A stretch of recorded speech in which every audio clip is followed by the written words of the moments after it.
الحمد لله وكفى وسلام على عباده الذين اصطفى أما بعد فأعوذ بالله من الشيطان الرجيم بسم الله الرحمن الرحيم والفجر وليال عشر صدق اللہ العظیم۔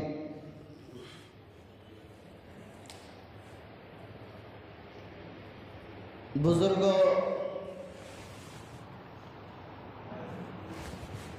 اللہ رب العزت کا یہ انتہائی فضل اور احسان ہے کہ اللہ رب العزت نے ہم اور آپ کو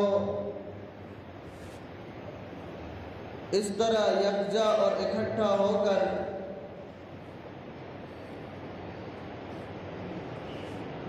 مہینوں بعد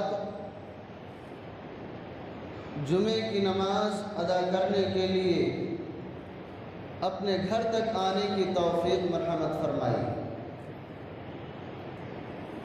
اس پر ہمیں اللہ رب العزت کا شکر ادا کرنا چاہیے۔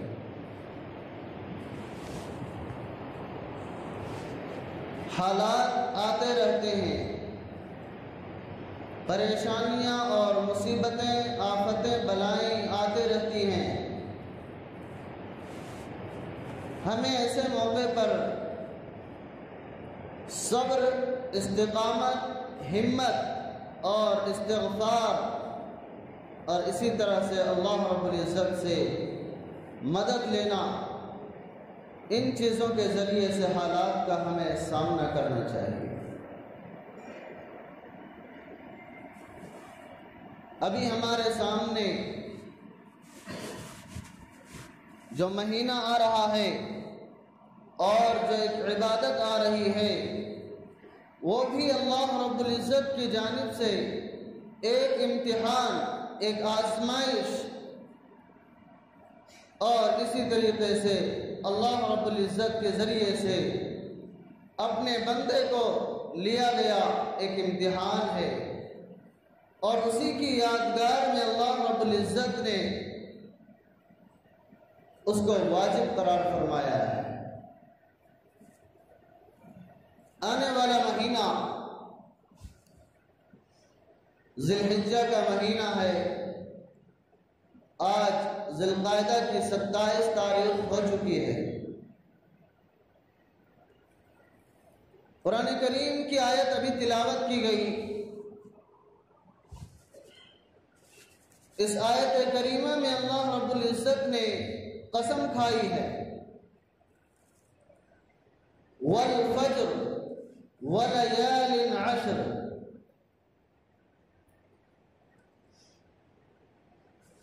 قسم ہے فجر کی اور قسم ہے 10 راتوں کی۔ بڑے بڑے مفسرین کرام، حضرت عبداللہ ابن عباس رضی اللہ عنہما اور بھی دیگر محدثین اس بات پر متفق ہیں کہ اللہ رب العزت نے یہ جو 10 راتوں کی قسم کھائی ہے، یہ 10 راتیں ذی الحجہ کی راتیں ہیں۔ 1 ذی الحجہ سے لے کر کے 10 ذی الحجہ تک جو 10 راتیں آتی ہیں، اللہ رب العزت نے ان راتوں کی قسم کھائی ہے۔ کسی بات کو بتلانے کے لیے اللہ رب العزت کو قسم کھانے کی ضرورت نہیں ہے، لیکن کسی بات پر اللہ رب العزت کا قسم کھا لینا یہ اس بات کی گواہی ہے اور اس بات کو بتلاتا ہے کہ جس چیز کی قسم کھائی گئی ہے وہ اللہ رب العزت کے نزدیک انتہائی محبوب اور پسندیدہ چیز ہے۔ اللہ رب العزت نے ان 10 راتوں کی قسم فرمائی ہے، قسم کھائی ہے، وَلَيَالٍ عَشْرٍ، قسم ہے ان 10 راتوں کی۔ اب اس کی ہم تفصیل اور اس کی مزید وضاحت حدیث پاک سے سمجھیں گے۔ بخاری شریف کی حدیث ہے جسے مشکات میں بھی نقل کیا ہے۔ اللہ کے رسول صلی اللہ علیہ وسلم ارشاد فرماتے ہیں کہ ان 10 راتوں میں عبادت کرنا، ان 10 دنوں کے اندر عبادت اللہ رب العزت کے نزدیک سب سے زیادہ محبوب ترین عمل ہے، سب سے زیادہ پسندیدہ عمل ہے۔ صحابہ کرام نے عرض کیا یا رسول اللہ، کیا ان دنوں میں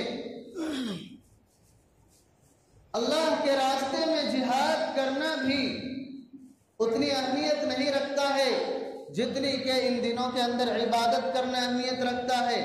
اللہ رب العزت کو جو پسندیدہ ہے اور محبوب ہے، کیا جہاد سے بڑھ کر بھی یہ پسندیدہ ہے؟ اللہ کے رسول صلی اللہ علیہ وسلم نے ارشاد فرمایا کہ ان دنوں کے اندر اللہ کے راستے میں جہاد کرنا اتنا پسندیدہ نہیں جتنا کہ اللہ رب العزت کو ان دنوں کے اندر اور عبادت کرنا پسندیدہ اور محبوب ترین عمل ہے۔ ہاں، سوائے اس جہادی اور اس مجاہد کے کہ جو اللہ کے راستے میں اپنی جان کو اور اپنی مال کو لے کر کے نکلا ہو اور کچھ بھی واپس لے کر کے نہ آیا ہو، اپنی جان بھی اور اپنے مال کو بھی اللہ کے راستے میں لگا دیا ہو، وہی شخص اللہ رب العزت کے نزدیک ان دنوں کے اندر عبادت کرنے والے سے زیادہ محبوب ہو سکتا ہے، ورنہ ان دنوں کے اندر عبادت کرنے والا سب سے زیادہ اللہ رب العزت کے نزدیک محبوب ہے۔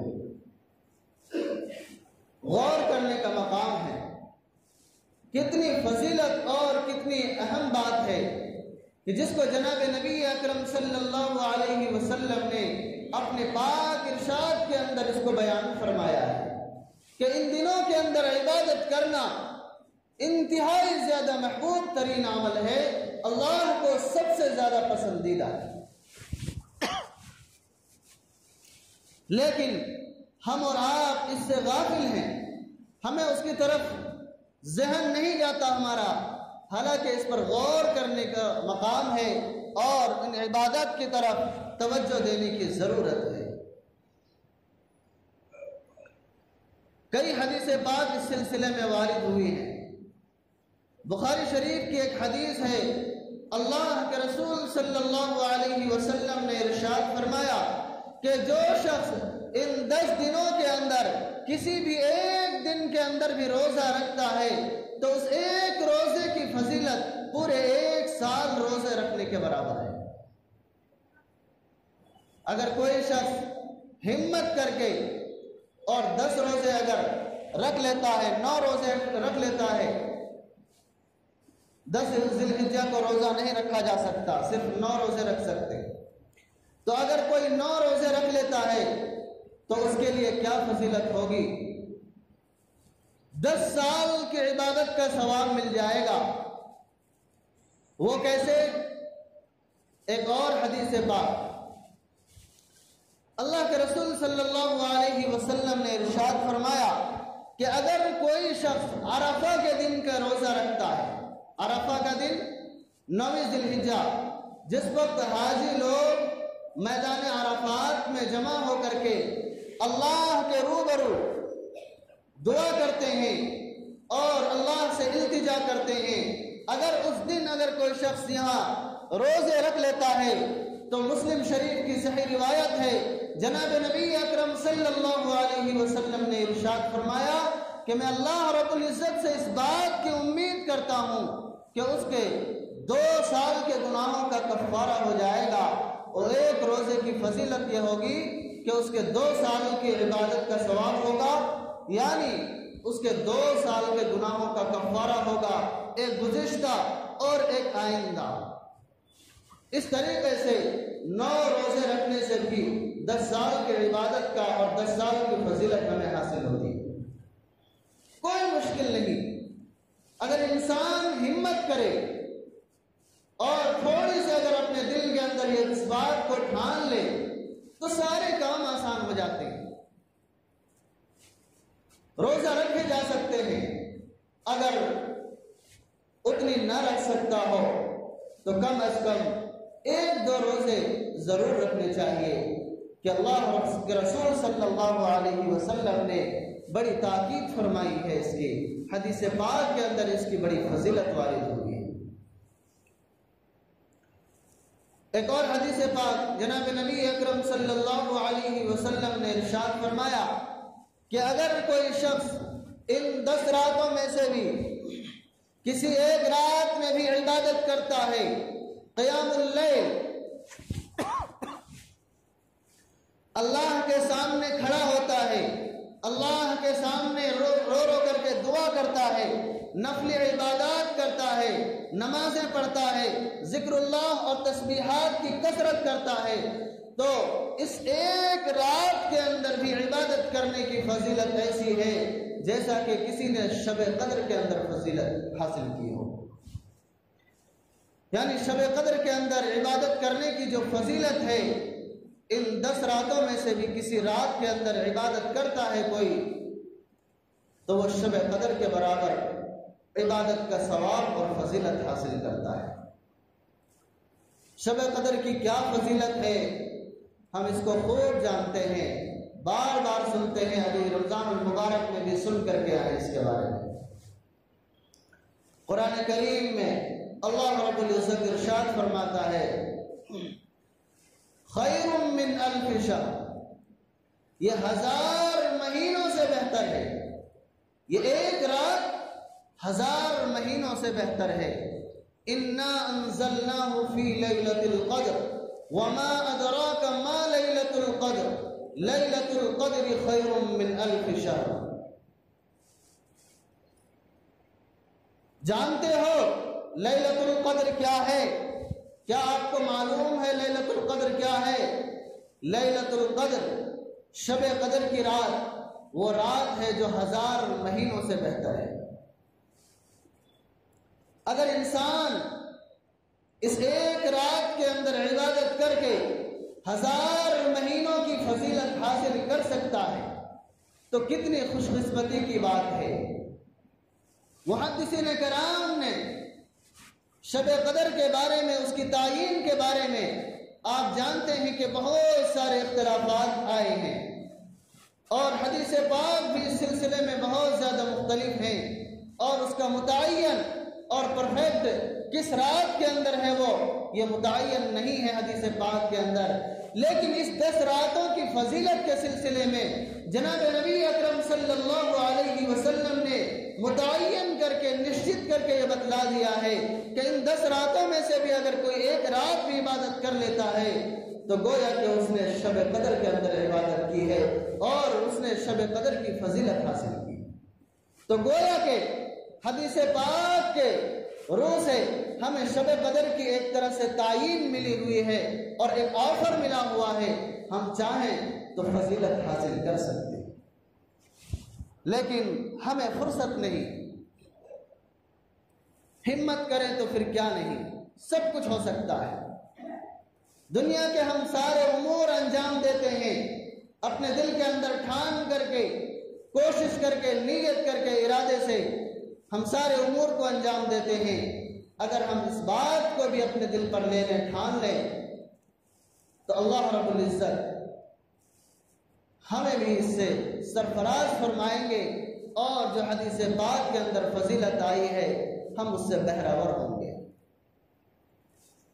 اس مہینے کے اندر کئی اور عبادتیں ایسی ہیں جس کو اللہ رب العزت نے اور جناب نبی اکرم صلی اللہ علیہ وسلم نے امت کے لیے متعین فرمایا ہے، جسے کرنے کا اللہ رب العزت نے ثواب رکھا ہے۔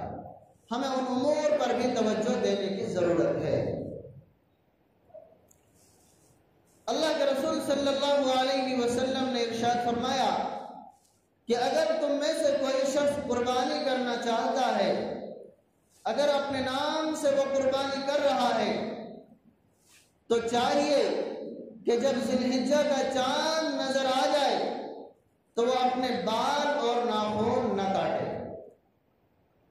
مشابہت، کس چیز سے مشابہت؟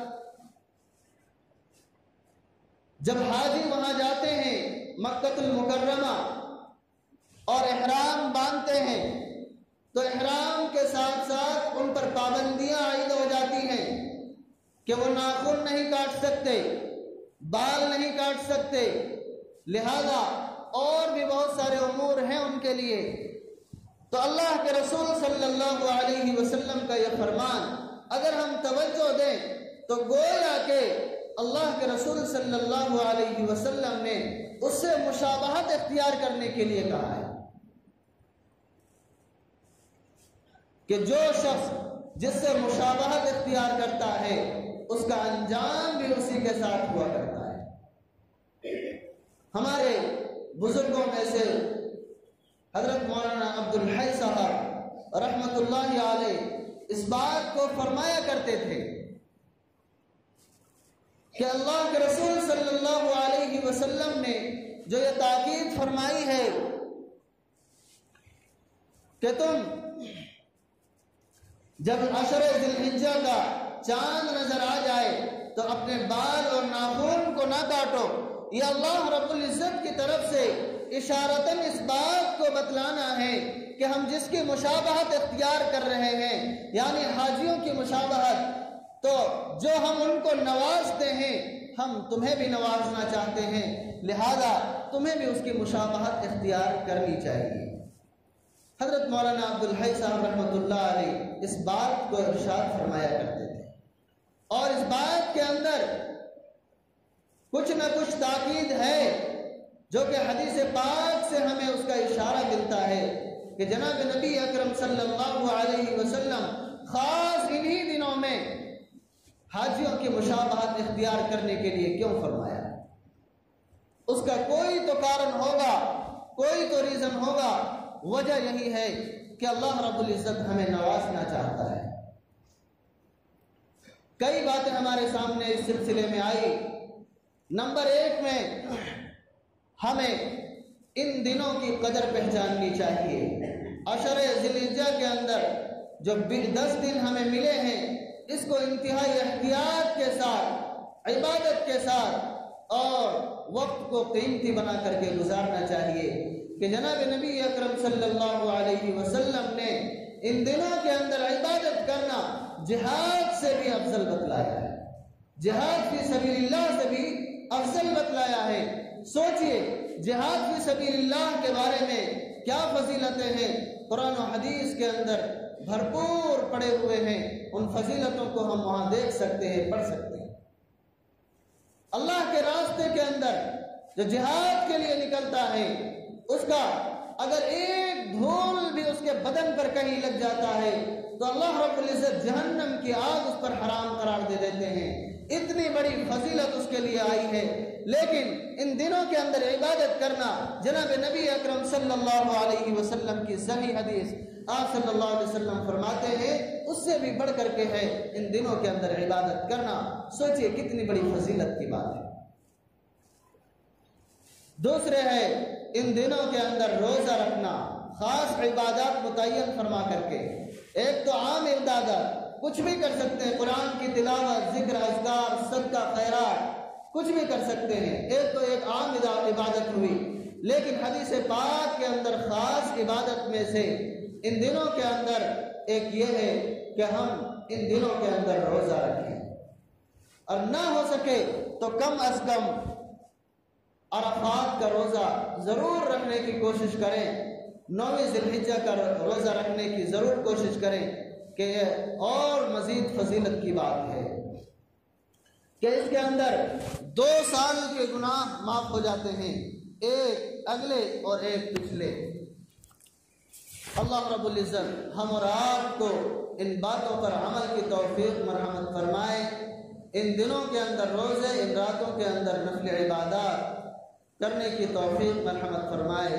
اسی طرح سے جو اللہ رب العزت نے جن کو توفیق دی ہے قربانی کی، ہمیں اس بات کی بھی اللہ توفیق دے کہ کہ ہم حاجیوں کی مشابہت اختیار کریں اور نہ بال اور ناخن کاٹنے سے بچیں۔ رب کائنات ہم اور آپ کو ان باتوں پر عمل کی توفیق مرحمت فرمائے۔ وما توفیق الا باللہ۔